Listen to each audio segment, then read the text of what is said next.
Hello friends, ಎಲ್ರಿಗೂ ನಮಸ್ಕಾರ. Welcome to my Study Starters YouTube channel. So ಈ ಒಂದು ವಿಡಿಯೋದಲ್ಲಿ BMTC ಕಂಡಕ್ಟರ್ ಹುದ್ದೆಗಳ GK ಪತ್ರಿಕೆ ಈಗಾಗಲೇ ಸಾಲ್ವ್ ಮಾಡಿದ್ದೇವೆ. ಸೊ ಇಲ್ಲಿ ಪೇಪರ್ 2 ಒಳಗೆ ಕಂಪ್ಯೂಟರ್ ಭಾಗವನ್ನು ಮಾತ್ರ ಈ ಒಂದು ವಿಡಿಯೋದಲ್ಲಿ ನೋಡೋಣ.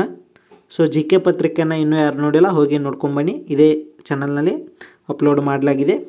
ಸೊ ಇಲ್ಲಿ ಪ್ರಶ್ನೆ 71ನೇದು, ಈ ಕೆಳಗಿನಗಳಲ್ಲಿ ಯಾವ ವಾಕ್ಯಗಳು ಸರಿಯಾಗಿವೆ ಎಂದರು. ಸೊ ಇಲ್ಲಿ ಏನಾಗುತ್ತೆ, ಆಪ್ಷನ್ 1 ಏನಾಗುತ್ತೆ, 3 ವಾಕ್ಯಗಳು ಇಲ್ಲಿ ಸರಿಯಾಗ್ಯಾವ. ನೆಕ್ಸ್ಟ್ ಕೆಳಗಿನಗಳಲ್ಲಿ ಯಾವುದು ಡೇಟಾ ಸ್ಕ್ಯಾನಿಂಗ್ ಉಪಕರಣವಲ್ಲ ಅಂದರು. ಇಲ್ಲಿ ಟಚ್ ಸ್ಕ್ರೀನ್ ಅನ್ನೋದು ಡೇಟಾ ಸ್ಕ್ಯಾನಿಂಗ್ ಉಪಕರಣವಾಗಿರೋದಲ್ಲ. ನೆಕ್ಸ್ಟ್ ಇಲ್ಲಿ ಹೊಂದಿಸಿ ಬರೆಯಿದೆ ಅಂದರು. ಸೊ ಇಲ್ಲಿ ಏನಾಗುತ್ತೆ, ಆಪ್ಷನ್ 1 ಏನಾಗುತ್ತೆ ಇಲ್ಲಿ ಕರೆಕ್ಟ್ ಆಗುತ್ತೆ. ನೆಕ್ಸ್ಟ್ ಈ ಕೆಳಗಿನ ಯಾವ ಆಪ್ರೇಟಿಂಗ್ ಸಿಸ್ಟಮ್ನಲ್ಲಿ MS-DOS ಇದೆ ಅಂತ ಕೊಟ್ಟರು. ಸೊ ಇದರಲ್ಲಿ ವಿಂಡೋಸ್ನಲ್ಲಿ ಏನೈತಿ ಇದು MS-DOS ಅನ್ನೋದು ಅದ. ನೆಕ್ಸ್ಟ್ ಯಾವಾಗ ಯಾಂಡ್ ಗೇಟ್ನ ಔಟ್ಪುಟ್ 1 ಆಗಿರ್ತದೆ ಅಂದರು. ಸೊ ಇಲ್ಲಿ ಎರಡು ಇನ್ಪುಟ್ಗಳು 1 ಇದ್ದಾಗ ಏನಾಗುತ್ತೆ, ಇದು ಆ್ಯಂಡ್ ಗೇಟ್ದ 1 ಆಗಿರ್ತದೆ. ನೆಕ್ಸ್ಟ್ ಈ ಕೆಳಗಿನಲ್ಲಿ ಯಾವುದು ವೇಗವಾದ ಮತ್ತು ಸ್ಪಷ್ಟವಾದ ಕಮ್ಯುನಿಕೇಷನ್ನ ವಿಧವಾಗಿದೆ ಅಂದರು. ಸೊ ಇಲ್ಲಿ 73ನೇದ ಮುಖಾಮುಖಿ ಇನ್ಫಾರ್ಮಲ್ ಕಮ್ಯುನಿಕೇಷನ್ ಏನಾಗುತ್ತೆ ಇಲ್ಲಿ ಕರೆಕ್ಟ್ ಆಗುತ್ತೆ. ನೆಕ್ಸ್ಟ್ ಸ್ಪಷ್ಟವಾಗಿ ಮೌಖಿಕ ಸಂಭಾಷಣೆಯನ್ನು ಮಾಡುವಾಗ ಈ ಕೆಳಗಿನ ಯಾವುದನ್ನು ಬಳಸಬೇಕು ಅಂತ ಕೇಳೋರು. ಸೊ ಇಲ್ಲಿ ಸರಳ ಪದಗಳು ಅನ್ನೋದು ಇಲ್ಲಿ ಏನಾಗುತ್ತೆ ಕರೆಕ್ಟ್ ಆಗುತ್ತೆ. ನೆಕ್ಸ್ಟ್ ಈ ಕೆಳಗಿನ ಯಾವ ಪ್ರೊಸೀಜರ್ಗೆ ಎನ್ಕ್ರಿಪ್ಷನ್ ಎಂದು ಕರೆಯುತ್ತಾರೆ ಅಂತ ಕೊಟ್ಟರು. ಸೊ ಇಲ್ಲಿ ಪ್ಲೇಸ್ಟೆಕ್ಸ್ ಅನ್ನು ಸೈಪರ್ಟೆಕ್ಸ್ ಆಗಿ ಪರಿವರ್ತಿಸುವಾಗ ಏನಾಗುತ್ತೆ, ಇದು ಕರೆಕ್ಟ್ ಎನ್ಕ್ರಿಪ್ಷನ್ ಅಂತ ಕರೀತಾರೆ. ನೆಕ್ಸ್ಟ್ ವಿಡಿಯೋ ಅಥವಾ ಆಡಿಯೋ ಡೇಟಾ ಪ್ಯಾಕೇಜ್ ವಿತರಣೆಯ ಸಂದರ್ಭದಲ್ಲಿ ಆಗುವ ಅಸಮಾನ ವಿಳಂಬಕ್ಕೆ ಡ್ಯಾಶ್ ಎನ್ನುವರು ಅಂದರು. ಸೊ ಇಲ್ಲಿ ಜಿಟ್ಟರ್ ಅನ್ನೋದೇನಾಗುತ್ತೆ ಇಲ್ಲಿ ಕರೆಕ್ಟ್ ಆಗುತ್ತೆ. ನೆಕ್ಸ್ಟ್ ಇಲ್ಲಿ ಹೊಂದಿಸಿ ಬರೆಯಿರಿ ಅಂದರು. ಸೊ ಇಲ್ಲಿ ಆಪ್ಷನ್ 3 ಏನಾಗುತ್ತೆ ಇಲ್ಲಿ ಕರೆಕ್ಟ್ ಆಗುತ್ತೆ. ಇಲ್ಲಿ ಜಿಟ್ಟರ್ ಅನ್ನೋದು ಫಿಸಿಕಲ್ ಪಾತ್ ಆಗುತ್ತೆ. ಇಲ್ಲಿ ಪ್ರೋಟೋಕಾಲ್ ಅನ್ನೋದು ಸೆಟ್ ಆಫ್ ರೂಲ್ಸ್ ಆಗುತ್ತೆ. ಇಲ್ಲಿ ಸಿಂಪ್ಲೆಕ್ಸ್ ಅನ್ನೋದು ಇದು ಯೂನಿ ಡೈರೆಕ್ಷನಲ್ ಆಗುತ್ತೆ. ಇಲ್ಲಿ ಟ್ರಾನ್ಸ್ಮಿಷನ್ ಮೀಡಿಯಮ್ ಅನ್ನೋದು ಇಲ್ಲಿ ಏನಾಗುತ್ತೆ ಪ್ಯಾಕೆಟ್ ಅರೈವಲ್ ಡಿಲೇ ಅನ್ನೋದು ಆಗುತ್ತೆ.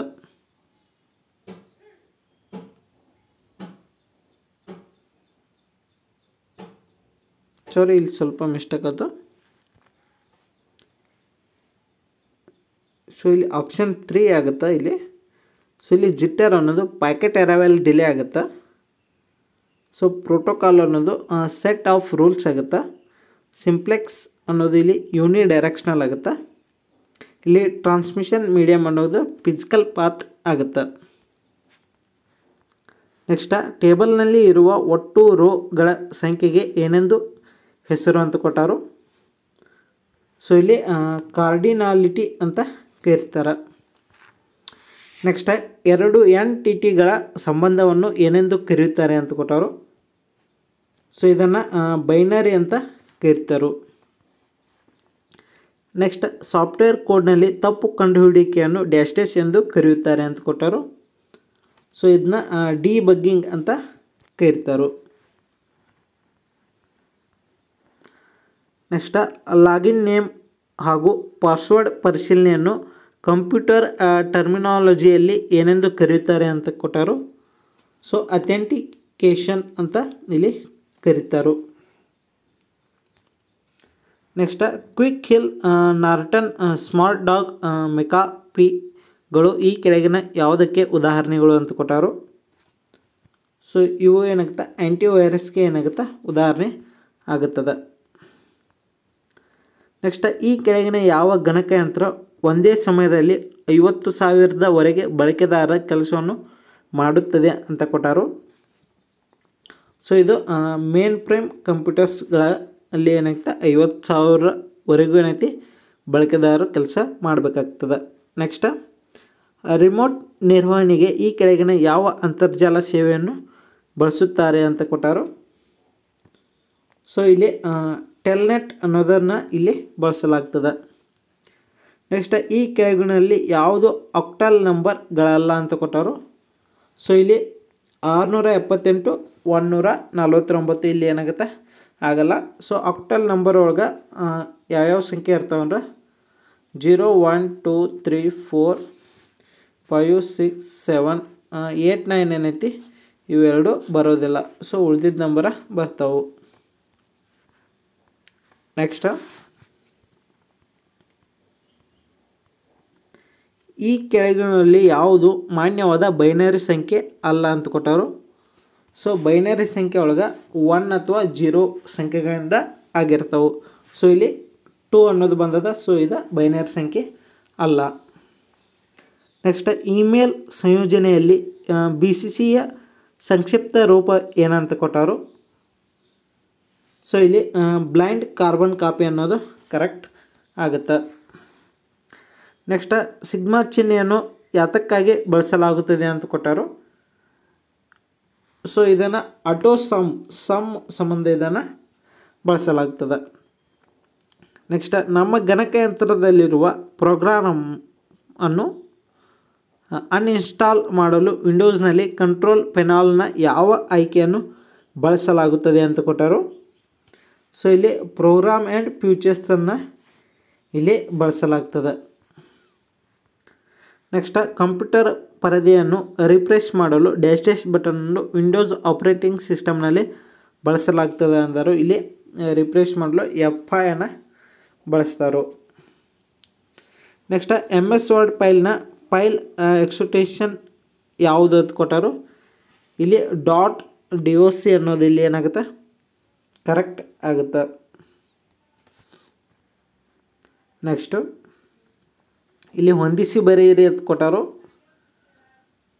ಸೊ ಇಲ್ಲಿ ಆಪ್ಷನ್ 3 ಏನಾಗುತ್ತೆ ಇಲ್ಲಿ ಕರೆಕ್ಟ್ ಆಗುತ್ತೆ.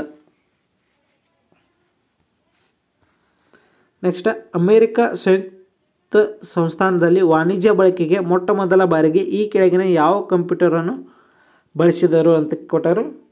ಸೊ ಇಲ್ಲಿ ಯುನಿವ್ಯಾಕ್ ಕಂಪ್ಯೂಟರನ್ನು ಅಲ್ಲಿ ಬಳಸ್ತಾರೆ. ನೆಕ್ಸ್ಟ್ ಈ ಕೆಳಗಿನಗಳಲ್ಲಿ ಯಾವುದನ್ನು ಬಳಸಿ ಪದೇ ಪದೇ ಬಳಸುವ ಕಮಾಂಡುಗಳ ಸಮೂಹವನ್ನು ಆಟೋಮೇಟ್ ಮಾಡಬಹುದು ಅಂತ ಕೊಟ್ಟರು. ಸೊ ಇಲ್ಲಿ ಮ್ಯಾಕ್ರೋ ಅನ್ನೋದೇನಾಗುತ್ತೆ ಕರೆಕ್ಟ್ ಆಗುತ್ತೆ.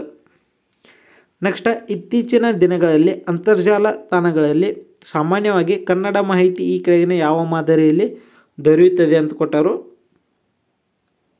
ಸೊ ಇಲ್ಲಿ DOC ಮಾದರಿಯಲ್ಲಿ ಏನಾಗುತ್ತೆ ದೊರೆಯುತ್ತದೆ. ನೆಕ್ಸ್ಟ್ IPv6 ಸೈಜ್ ಎಷ್ಟು ಅಂತ ಕೊಟ್ಟರು. ಇಲ್ಲಿ 128 ಬಿಟ್ಸ್ ಅನ್ನೋದು ಇಲ್ಲಿ ಏನಾಗುತ್ತೆ ಕರೆಕ್ಟ್ ಆಗುತ್ತೆ. ನೆಕ್ಸ್ಟ್ ಸಮಸ್ಯೆಗಳನ್ನು ಗುರುತಿಸಿ ಹಂತ ಹಂತವಾಗಿ ಪರಿಹರಿಸಿಕೊಳ್ಳುವ ಕ್ರಮಕ್ಕೆ ಡ್ಯಾಶ್ ಎನ್ನುವರು ಅಂತ ಕೊಟ್ಟರು. ಸೊ ಇಲ್ಲಿ ಅಲ್ಗರಿದಮ್ ಅನ್ನೋದು ಇಲ್ಲಿ ಆಗುತ್ತೆ ಕರೆಕ್ಟ್ ಆಗುತ್ತೆ. ಸೊ ಇಲ್ಲಿಗೆ ಕಂಪ್ಯೂಟರ್ ಮೇಲಿನ 30 ಕ್ವಶನ್ಗಳ ಕಂಪ್ಲೀಟ. ಸೊ ಇನ್ನೂ ಯಾರು ನಮ್ಮ ಚಾನಲ್ನ ಸಬ್ಸ್ಕ್ರೈಬ್ ಆಗಿಲ್ಲ ದಯವಿಟ್ಟು ಚಾನಲ್ನ ಸಬ್ಸ್ಕ್ರೈಬ್ ಆಗಿ ಹಾಗೆ ಬೆಲ್ ಐಕಾನ್ ಮೇಲೆ ಕ್ಲಿಕ್ ಮಾಡಿ. ಯಾಕಂದರೆ ನಾವು ವಿಡಿಯೋ ಅಪ್ಲೋಡ್ ಮಾಡಿದಾಗ ನಿಮಗೆ ಬೇಗನೆ ನೋಟಿಫಿಕೇಷನ್ ಬರುತ್ತೆ. Thank you.